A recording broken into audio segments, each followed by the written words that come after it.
তো বন্ধুরা, কেমন আছো তোমরা? প্রিয়া কিচেনে তোমাদের আরও একবার ওয়েলকাম। আজকে করব লাউ পাতা বাটা। তার জন্য দেখো, গাছ থেকে লাউ পাতা ছিঁড়ে নিয়ে এসেছি, এনে ভালো করে ধুয়ে কুচিয়ে নিয়েছি।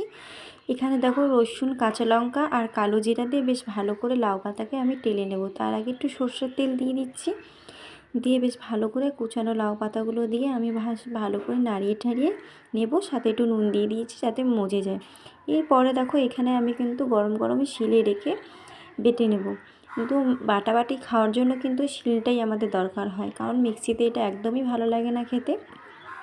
আমার বাটা হয়ে গেছে। এখানে আবারও কড়াইতে একটু তেল আর পেঁয়াজ কুচি দিয়ে দেবো, দিয়ে বেশ ভালো করে এটাকে সোমবার দেবো। তারপরে বেটে রাখা লাউটা আমি এখানে দিয়ে বেশ ভালো করে নাড়িয়ে চাড়িয়ে একটা ড্রো মতন বানিয়ে নেব। আর এটা কিন্তু এইভাবে করে খেতে কিন্তু অসাধারণ লাগে। তো তোমরা এইভাবে বাড়িতে বানিয়ে খেয়েও দেখো, খুবই ভালো লাগবে। তো আজকে আমার এই অবধি রেসিপি। তো বাই বন্ধুরা।